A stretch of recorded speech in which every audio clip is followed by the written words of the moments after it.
सातवीं मिसकंसेप्शन ये है कि लव इज़ अनकंडीशनल।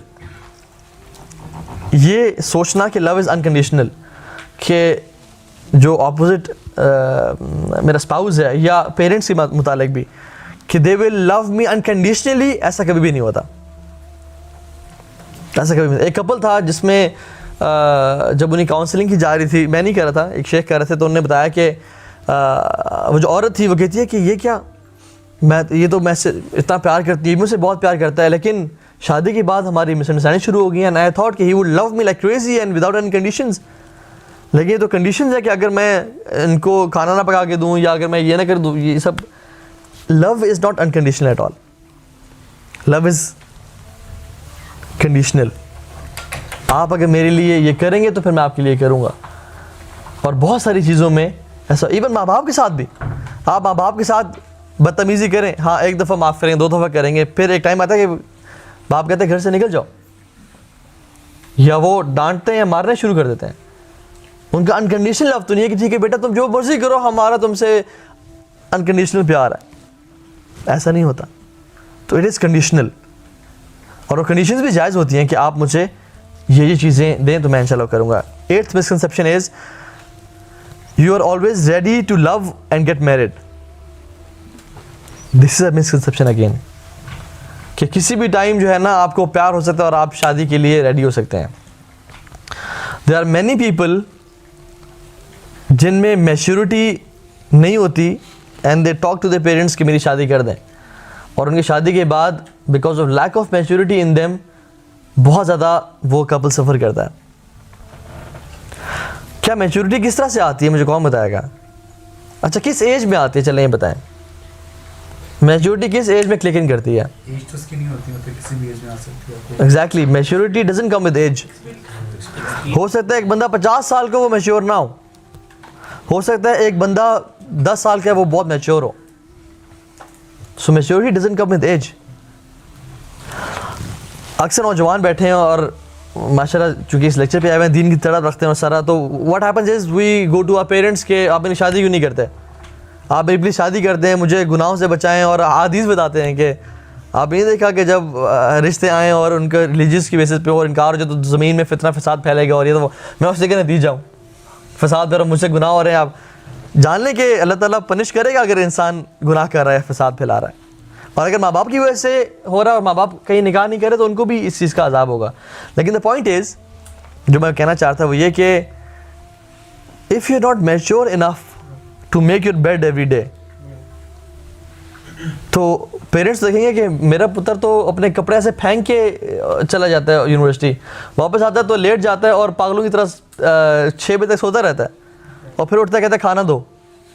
और ना इसकी पढ़ाई में ये ठीक है, ना ये रिस्पॉन्सिबल ही नहीं है।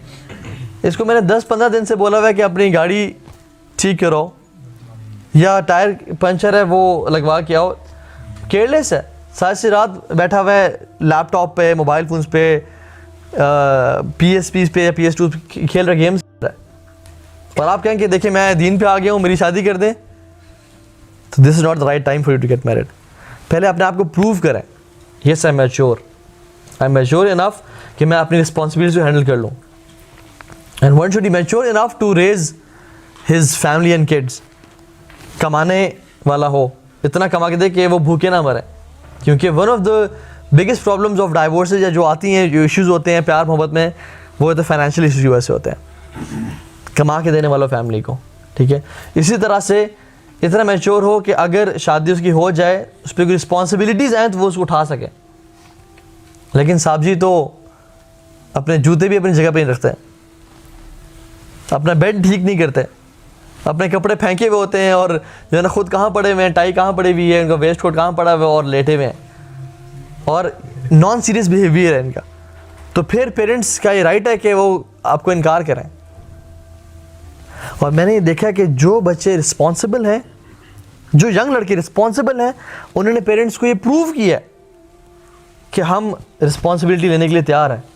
तो उन्होंने पेरेंट्स को कहा है और पेरेंट्स राज़ी हो गए, क्योंकि पेरेंट्स नो कि ये समझदार बच्चा है, ये संभाल लेगा। ये नहीं कि कल को जो है ना कहेगा कि बस मेरी नहीं बनती और ख़त्म और मैं इसको घर छोड़ के आया अपने। ऐसे नहीं करेगा और हमारी इज्जत कहाँ जाएगी माशरे में। तो we are not always ready to get married and we are not always ready to fall in love. इसके लिए भी एक इनफ मैच्योरिटी चाहिए होती है। So these were the 8 misconceptions about love and marriage. So how do we fall in love? How do most of people fall in love? पहली बात तो ये है कि हम जबरन बड़ी कोशिश करके अपने आप को मोहब्बत करवाते हैं, जैसे हमने जिक्र कर लिया, ठीक है।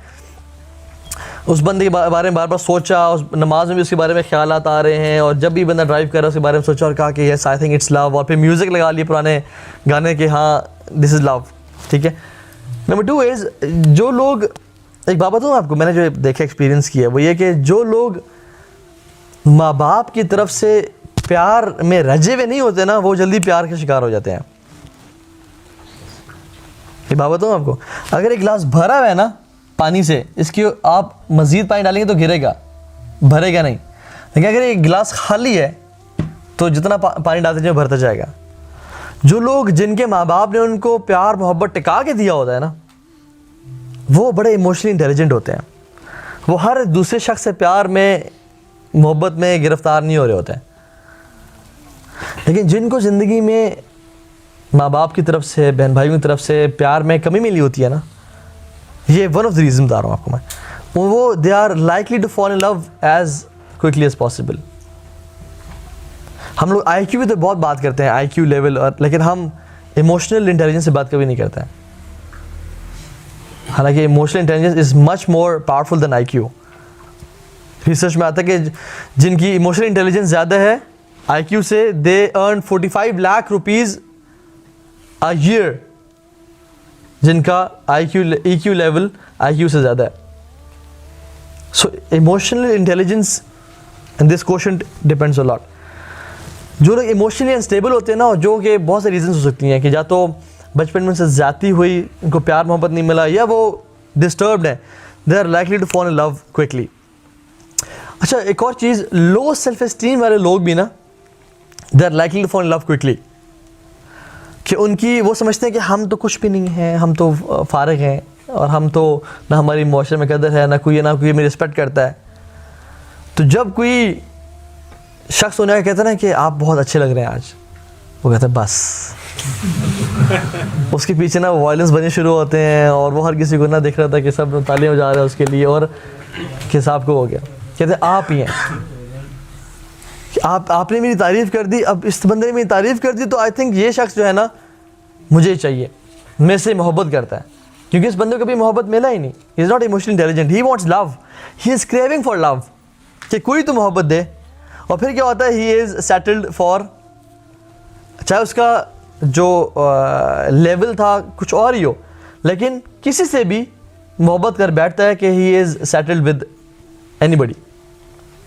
दिस इज़ वेरी इंपॉर्टेंट कि हम जब किसी के साथ कोई भी तारीफ़ करता है, कोई कॉम्प्लीमेंट करता है, या कोई स्माइल, अगर ख़वातीन का मसला देख लें, मर्दों के साथ किसी ने स्माइल कर दी, अस्सलाम वालेकुम, कैसे, रोज़ाना यूनिवर्सिटी में आके, कॉलेज में आके अस्सलाम वालेकुम, क्या हाल आपका, वो कह दिया, बस जी बस, मुझे तो कोई पूछता ही नहीं है, और ये साहिबा पूछ रही है मुझे, तो I think she is interested in me, हालांकि वो खातून के जहन में भी नहीं होता। वो एक वीडियो वो देखिएगा कि can man and women be friends, एक ना इंटरव्यू कंडक्ट किया गया ऑस्ट्रेलिया में ना, तो इससे मैं बता देता हूँ अगर नहीं देखी आपने तो।